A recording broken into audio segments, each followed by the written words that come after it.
¿Qué harías si te dijeran que en las costas heladas del mar Báltico se libró una de las cruzadas más brutales y olvidadas de la historia medieval?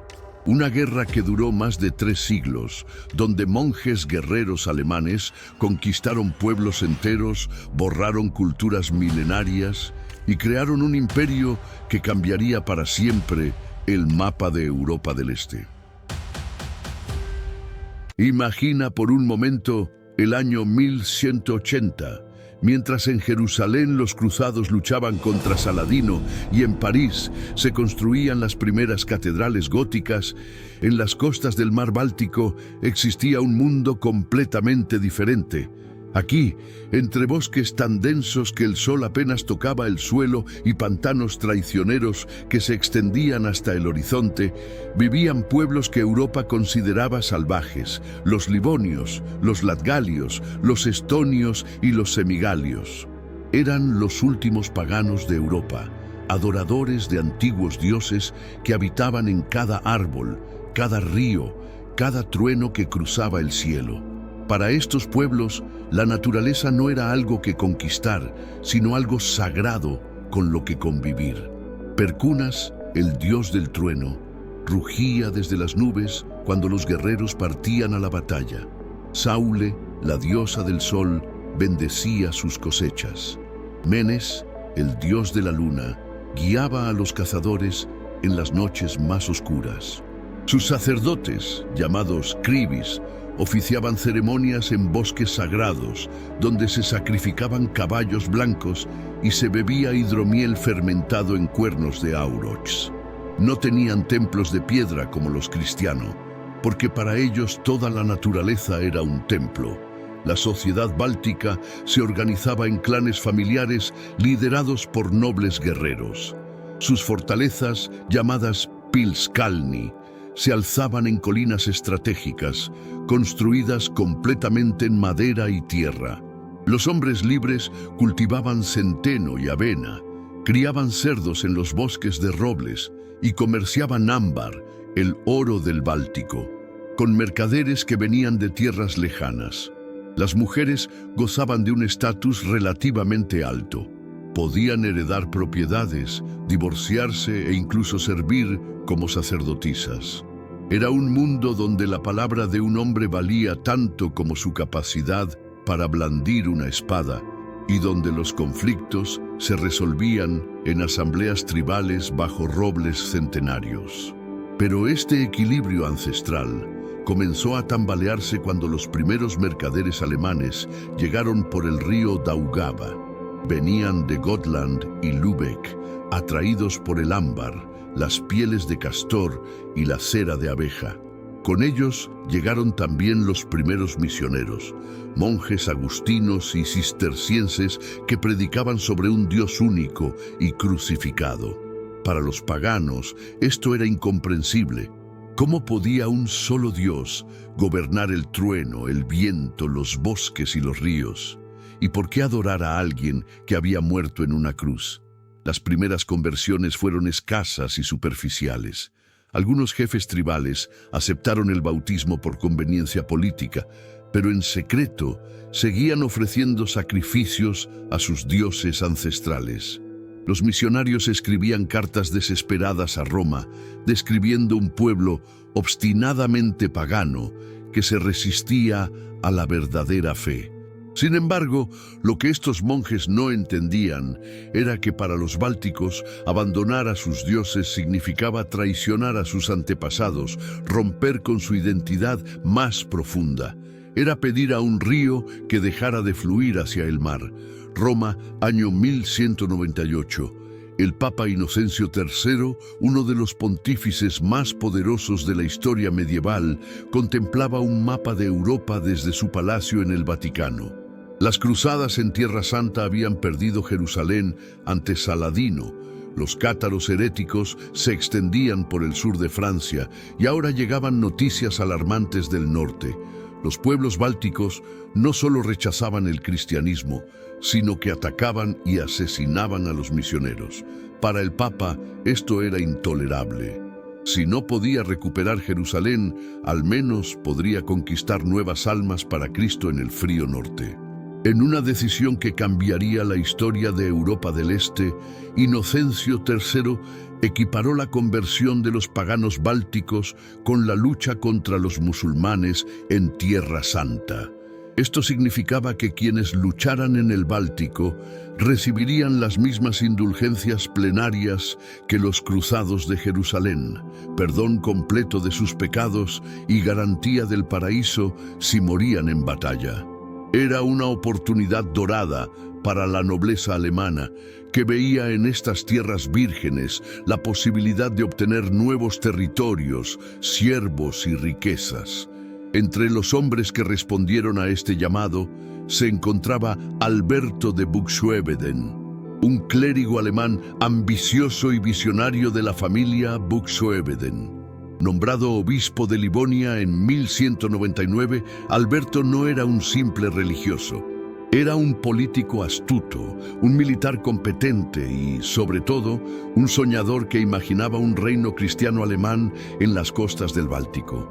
Su plan era audaz: establecer una cabeza de playa permanente en territorio pagano y desde allí expandir el cristianismo y el poder alemán por toda la región. En 1200, Alberto organizó la primera gran expedición cruzada al Báltico. No fue fácil reclutar voluntarios para una tierra desconocida y hostil, pero la promesa de indulgencias, botín y nuevas tierras atrajo a segundones nobles sin herencia, comerciantes aventureros y genuinos fanáticos religiosos. La flota de 23 naves zarpó desde Lübeck, llevando aproximadamente 500 cruzados alemanes, junto con armas, provisiones y, muy importante, artesanos especializados en construcción de fortificaciones.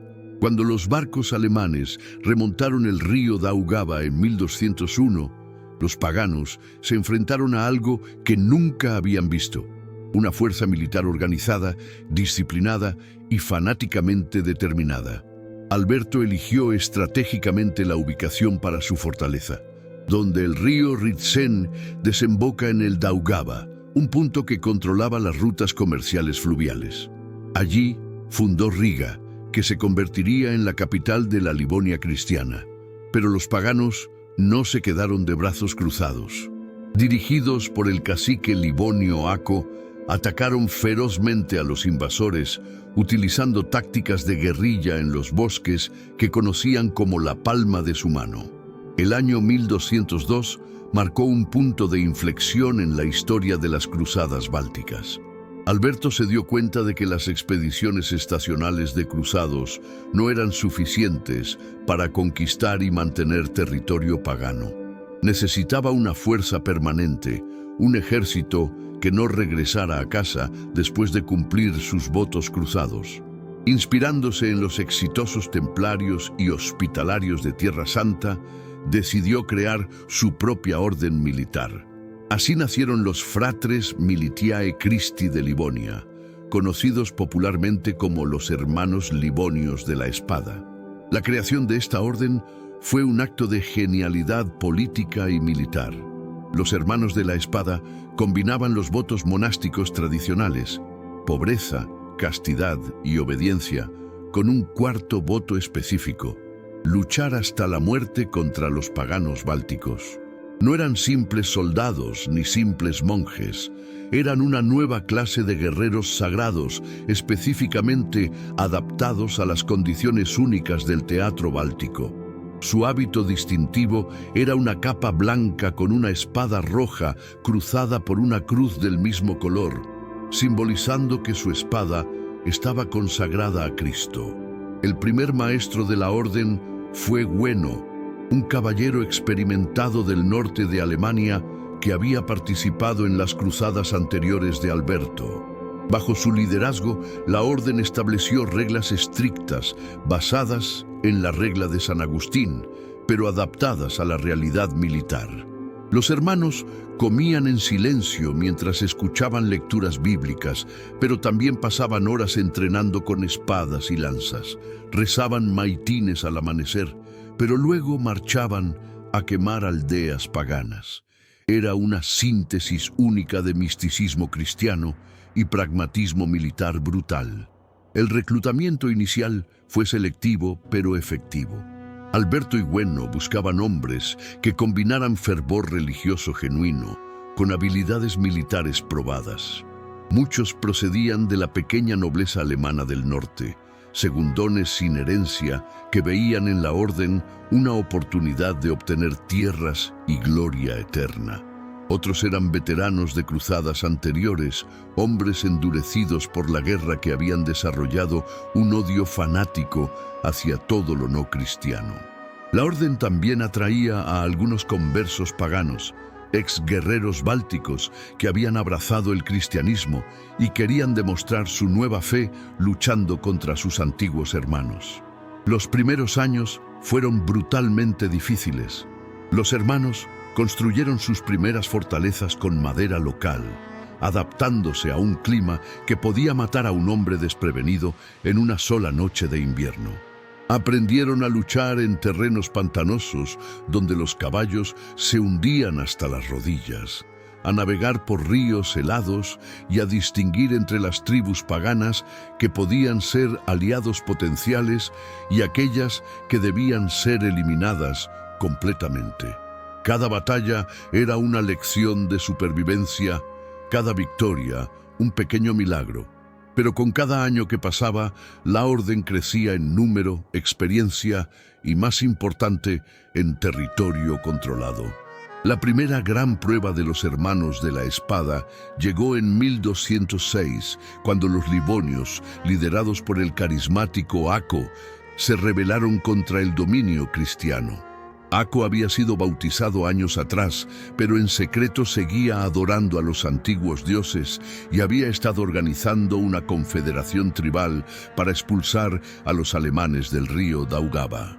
La rebelión estalló simultáneamente en múltiples poblados, con ataques coordinados contra iglesias, comerciantes cristianos y pequeñas guarniciones alemanas. La respuesta de los hermanos fue swift y despiadada.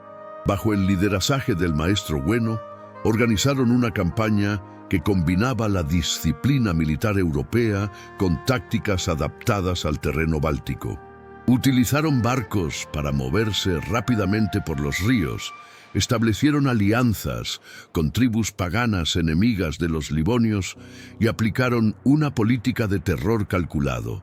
Los poblados que se rendían eran perdonados y sus habitantes forzados al bautismo, pero aquellos que resistían eran completamente destruidos, con sus habitantes asesinados o vendidos como esclavos.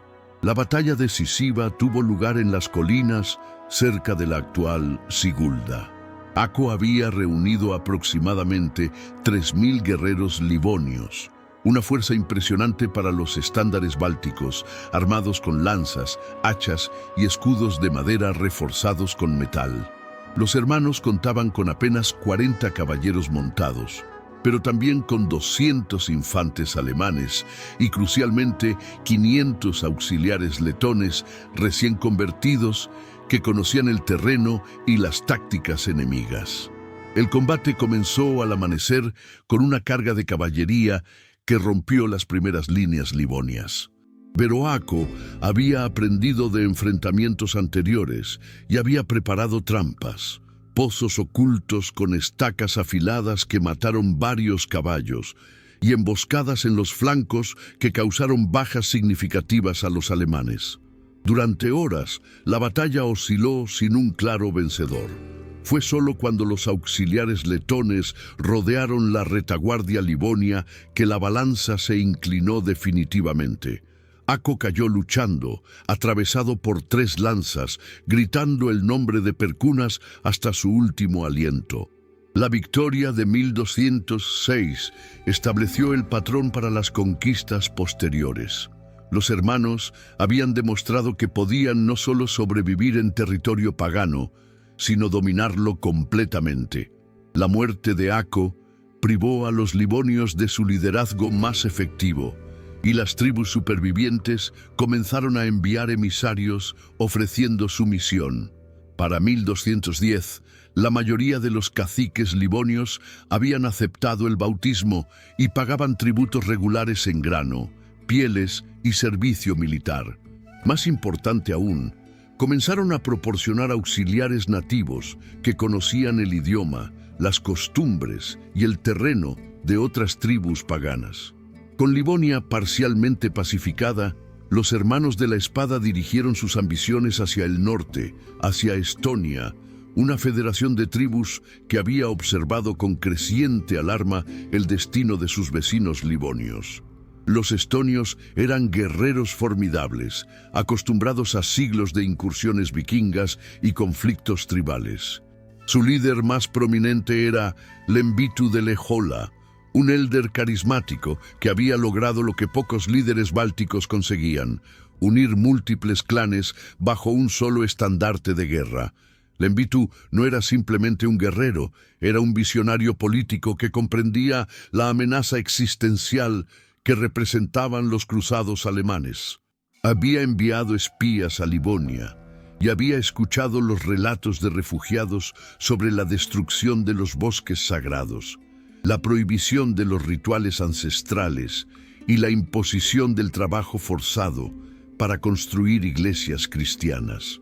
Sabía que la supervivencia de la cultura estonia dependía de detener a los hermanos antes de que se establecieran firmemente en territorio estonio. En 1215, Lembitu había logrado formar una coalición que incluía no solo a la mayoría de las tribus estonias, sino también a guerreros de otras etnias bálticas que veían la lucha contra los alemanes como una guerra de supervivencia cultural. Su ejército, estimado en más de 6.000 hombres, era la fuerza pagana más grande jamás reunida en el Báltico. Incluía no solo guerreros tribales tradicionales, sino también mercenarios eslavos e incluso algunos vikingos suecos que veían la expansión alemana como una amenaza a sus propias rutas comerciales. La batalla decisiva tuvo lugar en Fellin, la actual Viljandi, en septiembre de 1215. Los hermanos, ahora bajo el liderazgo del maestro Volkwin, habían aprendido de sus experiencias livonias y habían adaptado sus tácticas. Su fuerza era numéricamente inferior, aproximadamente 80 caballeros y 1.000 auxiliares, pero superiormente equipada y disciplinada. La estrategia alemana fue brillantemente simple: provocar a los estonios para que atacaran una posición defensiva preparada, donde la superioridad táctica europea pudiera compensar la desventaja numérica. Lembitu, presionado por sus guerreros más jóvenes y quizás subestimando la disciplina alemana, ordenó un ataque frontal contra las líneas cristianas. Fue un error fatal. Los caballeros alemanes, protegidos por una empalizada temporal y apoyados por ballesteros, masacraron las oleadas de atacantes paganos. Cuando Lembitu intentó reagrupar sus fuerzas para una retirada ordenada, una carga de caballería lo alcanzó. El gran líder estonio cayó con más de 20 heridas y su cabeza fue cortada y exhibida en una lanza como trofeo de guerra. Su muerte rompió el espíritu de la coalición estonia, y para 1227 la mayor parte del territorio estonio del sur estaba bajo control alemán. Para 1220, los hermanos de la espada habían logrado algo extraordinario: controlar un territorio que se extendía desde las costas del Báltico hasta las fronteras con los principados rusos. Pero el éxito militar trajo consigo un problema inesperado y potencialmente mortal. Sus propios aliados comenzaron a verlos como una amenaza. El obispo Alberto, quien había creado la orden como su brazo armado, observaba con creciente alarma cómo sus monjes guerreros se habían convertido en señores feudales independientes que ignoraban cada vez más su autoridad episcopal. La raíz del conflicto era fundamentalmente económica y política. Los hermanos, financiados inicialmente por diezmos eclesiásticos y donaciones alemanas, ahora controlaban vastos territorios. cobraban tributos a miles de campesinos convertidos, monopolizaban el lucrativo comercio del ámbar y habían establecido sus propias rutas comerciales con Novgorod y Pskov. Sus castillos, originalmente simples fortificaciones de madera, se habían transformado en imponentes fortalezas de piedra que rivalizaban con las mejores construcciones de Alemania. El maestro Volkwin vivía como un príncipe, mantenía su propia corte y negociaba tratados internacionales sin consultar al obispo. Esta independencia creciente alarmó no solo a Alberto, sino también a otros poderes regionales. Los comerciantes alemanes de Riga se quejaban de que los hermanos competían deslealmente en el comercio, utilizando su poder militar para obtener ventajas. Los obispos de Dorpat y Osselvieck protestaban porque la orden interfería en sus propias jurisdicciones. Más peligroso aún, comenzaron a llegar quejas a Roma sobre la brutalidad excesiva de los hermanos, quienes aparentemente preferían matar paganos antes que convertirlos, contradiciendo el propósito oficial de las cruzadas. El Papa Honorio III, sucesor de Inocencio III, envió en 1225 al cardenal Guillermo de Modena como legado papal para investigar las acusaciones e intentar mediar entre las facciones cristianas. Lo que Guillermo encontró lo sorprendió.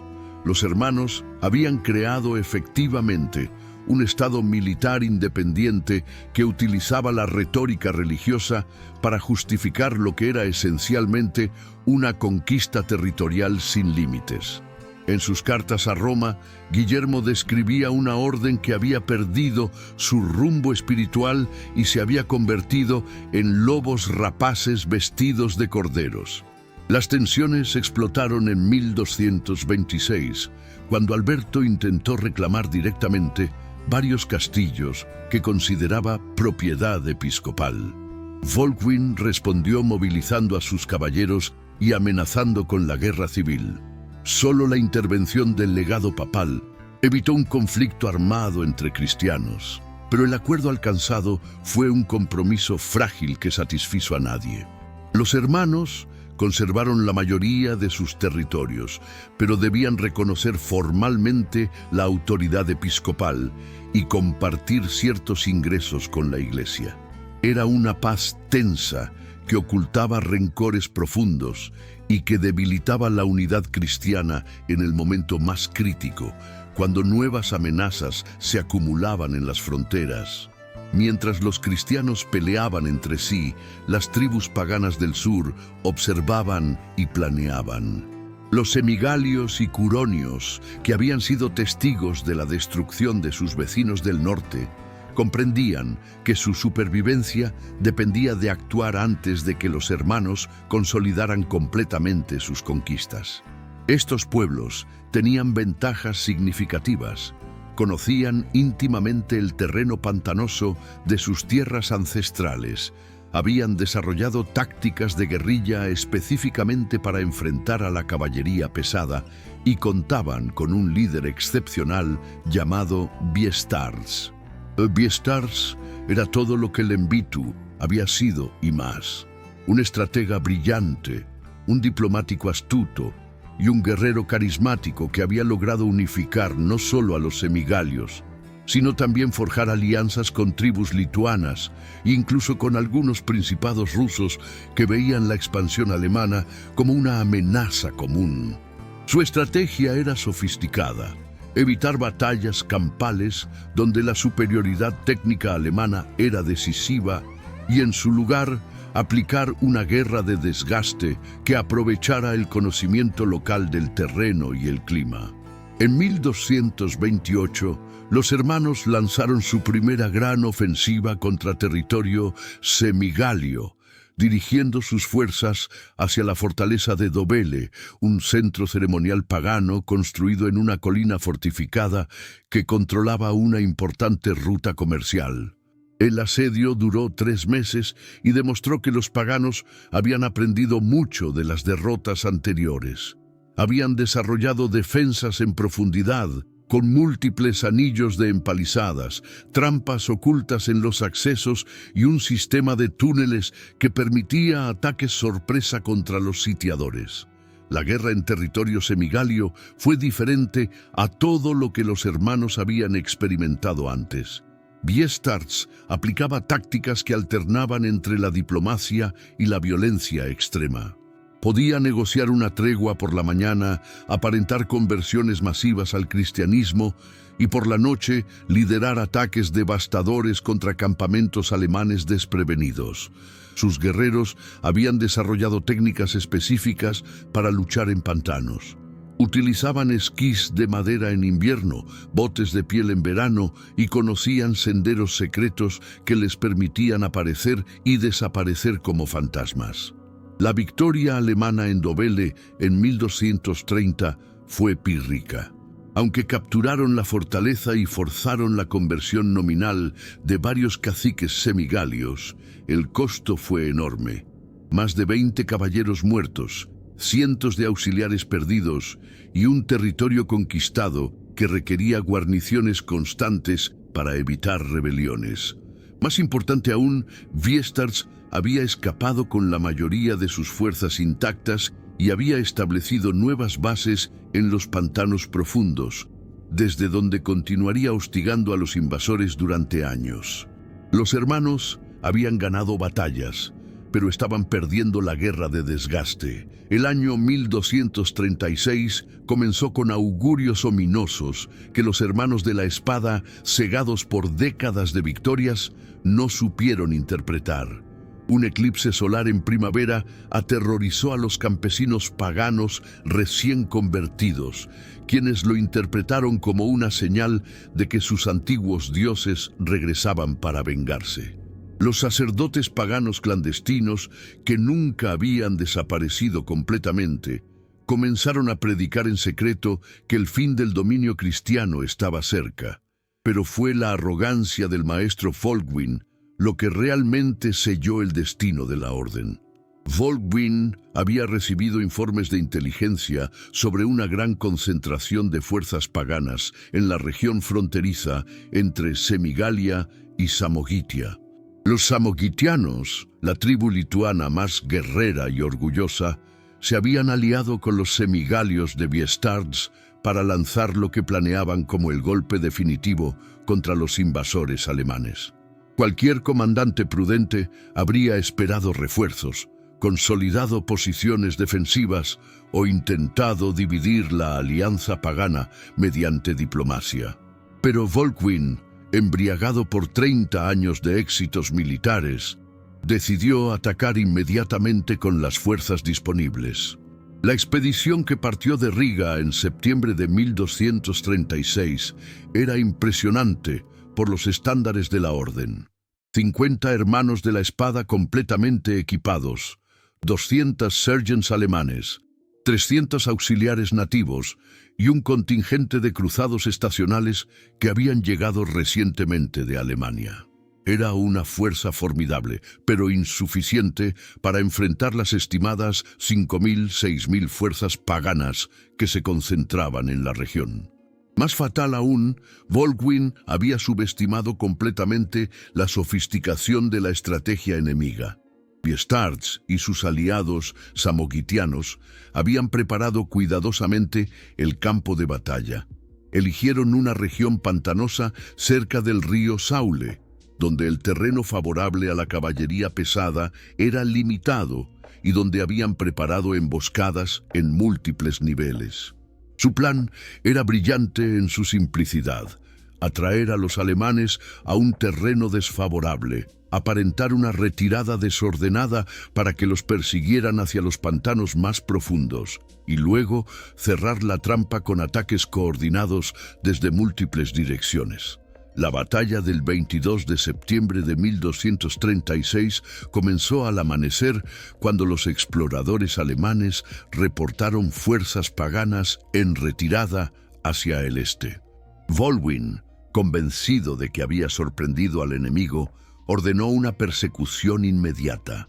Los caballeros alemanes, pesados con sus armaduras completas, Siguieron a los fugitivos directamente hacia el corazón del pantano. Fue allí cuando los caballos comenzaron a hundirse hasta las rodillas en el lodo traicionero que los paganos revelaron su verdadera fuerza. Miles de guerreros surgieron simultáneamente de las cañas, los bosquecillos de alisos y las islas ocultas, rodeando completamente a los alemanes en terreno donde su ventaja táctica se había convertido en una desventaja mortal. La masacre duró hasta el atardecer. Holguín murió temprano en la batalla, atravesado por docenas de lanzas mientras intentaba desesperadamente reagrupar a sus hombres. Los caballeros alemanes, inmovilizados por el terreno y superados numéricamente 10-1, fueron sistemáticamente destruidos.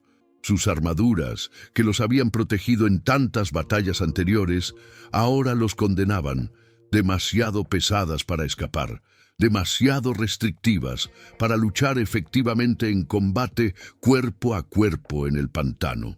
Cuando la noche cayó sobre Saule, más de la mitad de los hermanos de la espada habían perecido, junto con la mayoría de sus fuerzas auxiliares.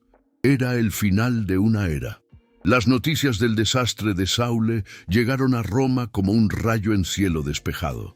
El Papa Gregorio IX, quien había heredado la responsabilidad de las cruzadas bálticas, se enfrentaba a una crisis sin precedentes. Una orden militar que había construido un imperio cristiano en 30 años había sido virtualmente aniquilada en una sola tarde. Los sobrevivientes, menos de 20 caballeros dispersos en fortalezas aisladas, enviaban cartas desesperadas pidiendo ayuda inmediata.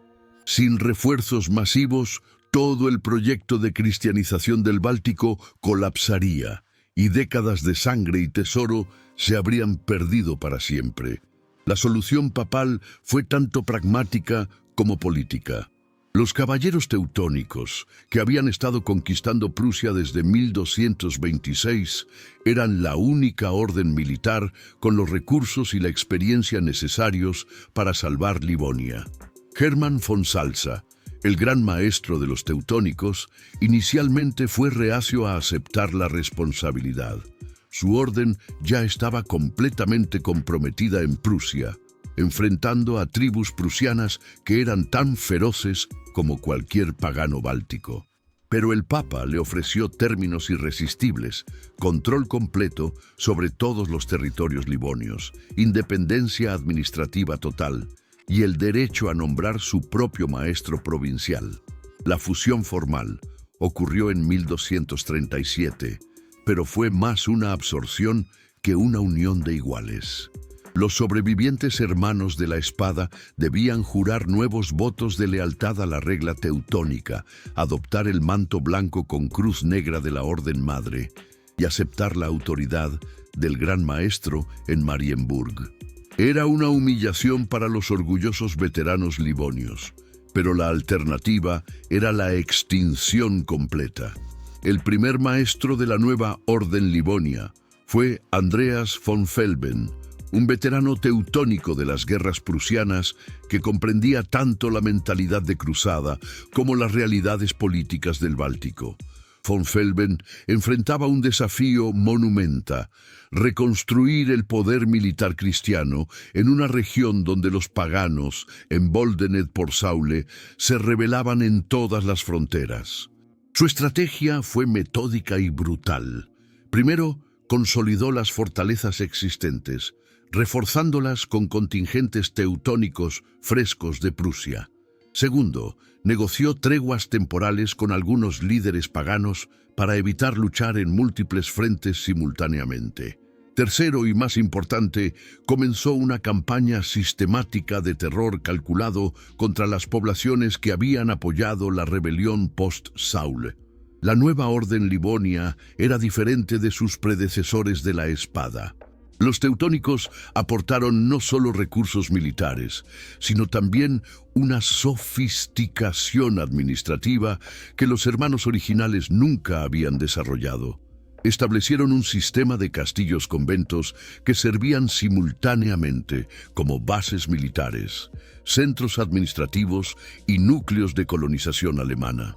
Cada fortaleza tenía su propio comendador, quien era responsable no solo de las operaciones militares, sino también de la recaudación de tributos, la administración de justicia y la supervisión de la conversión religiosa. Era un sistema que había funcionado en Prusia y que adaptarían exitosamente a las condiciones livonias, estableciendo las bases para 3 siglos más de dominio alemán en el Báltico Oriental. En 1240, la Orden Livonia cometió lo que los historiadores consideran su error estratégico más catastrófico: decidir expandirse hacia el este, hacia los prósperos principados de Novgorod y Pskov. Esta decisión no nació de la necesidad religiosa. Los rusos ya eran cristianos ortodoxos, sino de la pura ambición territorial y la presión demográfica de colonos alemanes que llegaban constantemente buscando nuevas tierras. Pero los teutónicos habían subestimado completamente a su nuevo enemigo.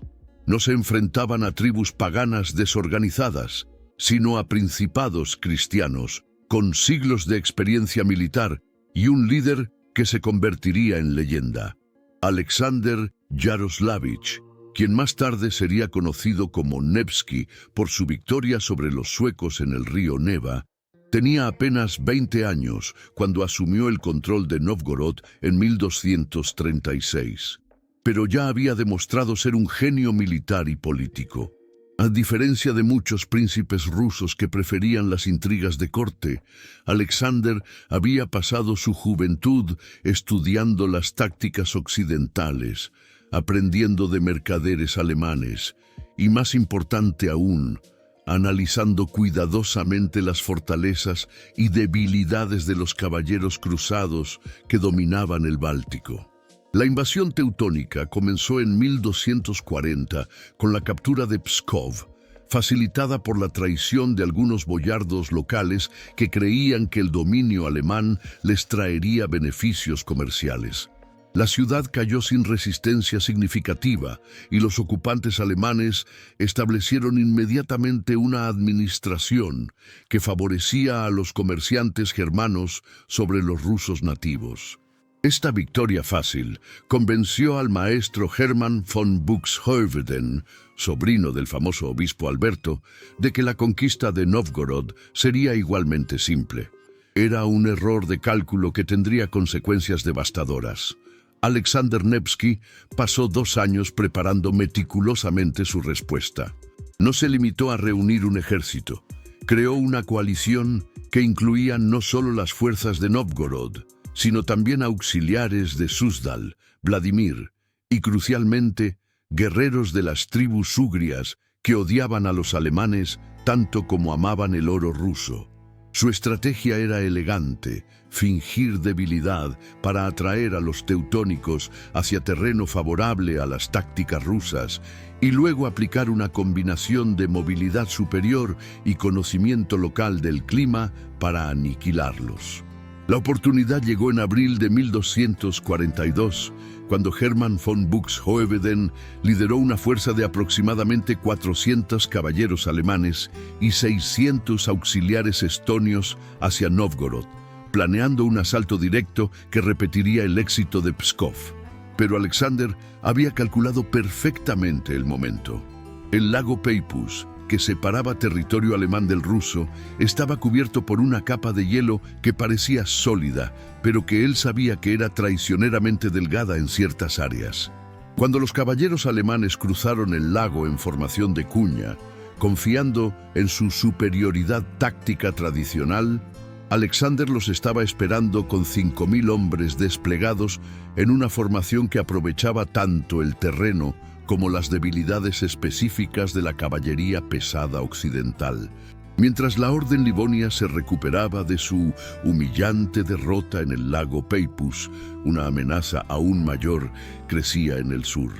El Gran Ducado de Lituania, el último reino pagano de Europa, que bajo líderes como Mindaugas estaba experimentando un renacimiento militar y político sin precedentes.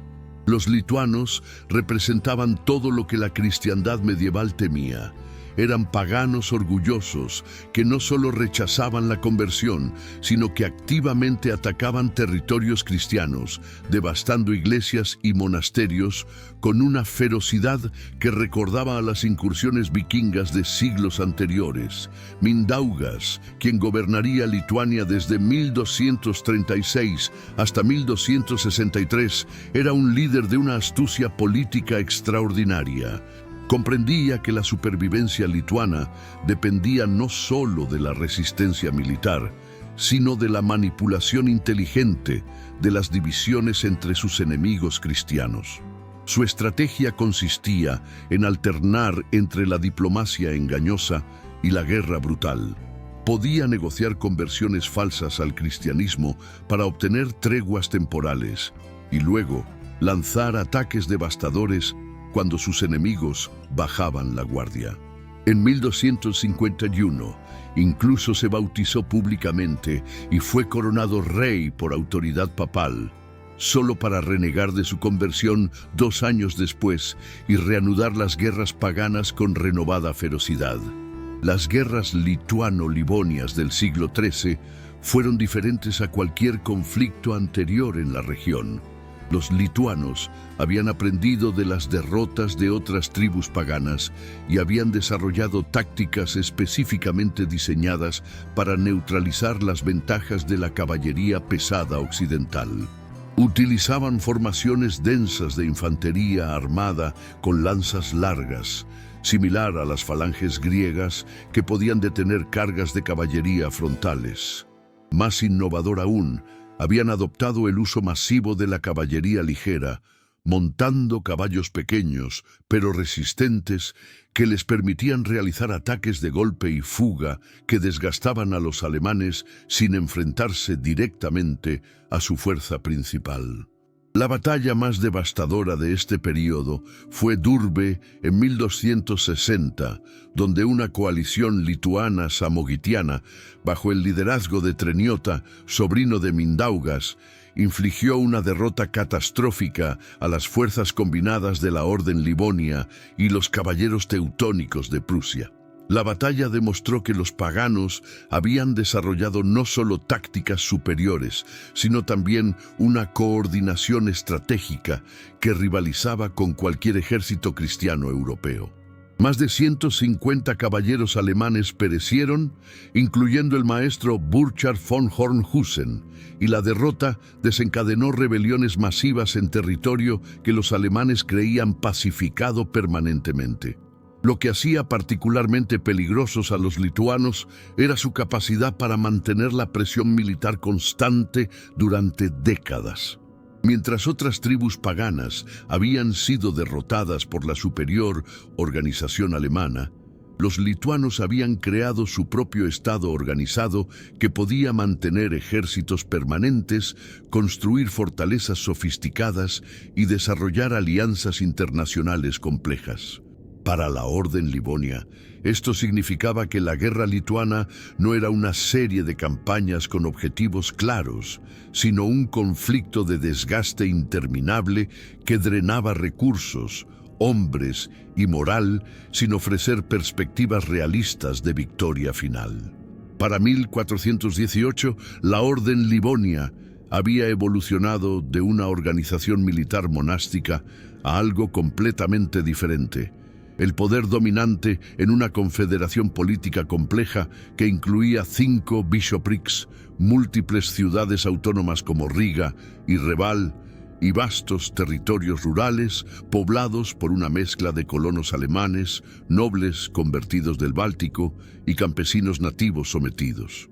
La Confederación Livonia representaba uno de los experimentos políticos sociales más fascinantes de la Europa medieval. Un estado cruzado que había sobrevivido a sus fundadores originales y había desarrollado instituciones que equilibraban el poder militar, la autoridad religiosa y los intereses comerciales urbanos. El apogeo de este periodo llegó bajo el liderazgo del maestro Walter von Plettenberg, 1494-1535, quien demostró ser no solo un comandante militar competente, sino también un político astuto capaz de navegar las complejidades de la diplomacia europea del Renacimiento temprano. Von Plettenberg comprendía que la supervivencia de la orden dependía de adaptarse a un mundo que estaba cambiando rápidamente. El poder otomano amenazaba a Europa desde el sureste, los reinos ibéricos expandían el cristianismo a través de conquistas oceánicas y la reforma protestante comenzaba a cuestionar la autoridad papal que había legitimado originalmente las cruzadas bálticas. Su mayor triunfo militar fue la Guerra Ruso-Livonia de 1501-1503, donde demostró que la orden aún podía defenderse exitosamente contra potencias mayores cuando utilizaba tácticas apropiadas al nuevo mundo de la guerra renacentista. La batalla de Helmet en 1501 vio a von Plettenberg infligir una derrota devastadora a las fuerzas del gran príncipe Iván III de Moscovia, utilizando una combinación de artillería moderna, tácticas de infantería adaptadas del modelo suizo y la movilidad superior que la orden había desarrollado durante siglos de guerra en territorio báltico. La victoria confirmó que Livonia seguía siendo una potencia militar respetable. Pero bajo la superficie del éxito militar, la Confederación Livonia enfrentaba problemas estructurales que von Plettenberg no podía resolver. La reforma protestante había creado divisiones religiosas profundas. Muchas ciudades habían adoptado el luteranismo, mientras que la orden permanecía oficialmente católica. Los nobles nativos, después de siglos de dominio alemán, comenzaban a desarrollar sus propias identidades nacionales que cuestionaban la legitimidad del gobierno extranjero. Más peligroso aún, los vecinos de Livonia, especialmente Moscovia bajo Iván IV, habían desarrollado capacidades militares que igualaban o superaban las de la orden. Para 1550, la Confederación era un gigante con pies de barro. Sus instituciones medievales no podían adaptarse a las demandas del mundo moderno. La artillería había hecho obsoletas sus fortalezas tradicionales, las nuevas tácticas militares requerían ejércitos más grandes de lo que la orden podía mantener, y la diplomacia renacentista demandaba recursos financieros que superaban los ingresos tradicionales basados en tributos agrícolas y comercio del ámbar. Cuando la tormenta final llegara, la Confederación descubriría que 3 siglos de éxito habían creado enemigos por todos lados, pero no los aliados necesarios para sobrevivir en el nuevo orden europeo. En enero de 1558, cuando las primeras tropas rusas cruzaron la frontera hacia territorio livonio, pocos contemporáneos imaginaban que estaban presenciando el inicio de una guerra que duraría 25 años y transformaría completamente el mapa político del Báltico Oriental. Iván IV, el Terrible de Moscovia, había decidido que el control de Livonia era esencial para la modernización de Rusia. Necesitaba acceso directo a los puertos bálticos para el comercio con Europa Occidental y no podía tolerar la existencia de un estado cruzado alemán que bloqueaba la expansión rusa hacia el oeste. La primera fase de la guerra demostró brutalmente cuánto había decaído el poder militar livonio. Las fortalezas que habían resistido asedios paganos durante siglos cayeron en semanas ante la artillería rusa moderna. Dorpat, la antigua capital estonia, se rindió después de solo 2 días de bombardeo. Narva, el principal puerto livonio, fue capturada en una sola batalla campal, donde la caballería rusa aplastó a los defensores alemanes. Para el otoño de 1558, casi la mitad del territorio de la Confederación estaba bajo ocupación rusa y miles de colonos alemanes huían hacia el oeste llevando solo lo que podían cargar. Gotthard Kettler, quien se había convertido en el último maestro de la Orden Livonia en 1559, enfrentaba una situación imposible. Sus fuerzas militares habían sido devastadas. Sus aliados tradicionales en Alemania estaban distraídos por sus propias guerras religiosas y sus súbditos nativos mostraban poca disposición a luchar por preservar el dominio alemán. Peor aún, la guerra había atraído a otras potencias. Suecia reclamaba a Estonia como parte de su imperio báltico. Polonia, Lituania, veía una oportunidad para expandirse hacia el norte, y Dinamarca intentaba restaurar su antigua influencia en la región. La decisión de Kettler en 1561 de disolver formalmente la Orden Livonia y secularizar sus territorios fue tanto pragmática como desesperada. Al convertirse al luteranismo y aceptar el vasallaje polaco como duque de Curlandia, salvó lo que pudo de los antiguos dominios teutónicos, pero al precio de abandonar completamente la misión cruzada que había justificado 3 siglos de dominio alemán. La antigua Livonia fue dividida entre múltiples potencias. Polonia recibió la mayor parte de Letonia, Suecia dominó Estonia, Dinamarca compró la isla de Ösel y Rusia retuvo las conquistas orientales. La guerra continuó hasta 1583, pero ya no era una lucha por la supervivencia livonia, esa causa había muerto con la disolución de la orden, sino un conflicto multinacional por el control de los territorios bálticos estratégicamente valiosos. La paz de Jan-Zapolski, que finalmente terminó la guerra, estableció un nuevo orden que excluía completamente a los alemanes del poder político en una región que habían dominado desde 1201. Era el fin definitivo de la era cruzada en el Báltico y el comienzo de una nueva época donde las potencias modernas, Rusia, Suecia, Polonia, lucharían por la herencia de los antiguos conquistadores teutónicos. Hoy, más de 4 siglos después de la disolución de la Orden Livonia, el legado de los hermanos de la espada y sus sucesores teutónicos permanece profundamente grabado en el ADN cultural, político y social de las naciones bálticas. Caminar por las calles del casco antiguo de Riga o Tallinn es atravesar un museo viviente de la era cruzada. Las murallas medievales siguen protegiendo centros urbanos fundados por colonos alemanes. Las iglesias góticas, construidas con tributos paganos, aún dominan los horizontes urbanos, y los castillos de piedra, desde donde los maestres gobernaban sus dominios, se han convertido en símbolos nacionales de países que una vez fueron sus territorios conquistados. Pero el legado va mucho más allá de la arquitectura monumental. Los sistemas legales de Letonia y Estonia conservan elementos del derecho alemán medieval introducido por la Orden, especialmente en áreas relacionadas con la propiedad de la tierra y los derechos comerciales urbanos. Las estructuras sociales que dividían a la población entre nobles alemanes, burgueses urbanos y campesinos nativos persistieron hasta las revoluciones del siglo XX, creando tensiones étnicas que influenciaron profundamente el desarrollo de las identidades nacionales bálticas modernas. Incluso el idioma letón y estonio conservan cientos de préstamos del alemán medieval, especialmente en vocabulario relacionado con tecnología, comercio y administración. La interpretación histórica de la era cruzada ha evolucionado dramáticamente según los contextos políticos.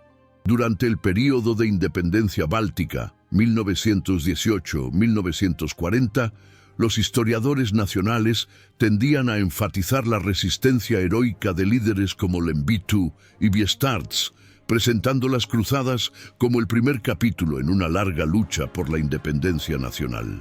La ocupación soviética, 1940-1991, promovió una narrativa marxista que describía las cruzadas como imperialismo feudal alemán que explotaba a campesinos nativos, minimizando los aspectos religiosos para enfatizar la lucha de clases.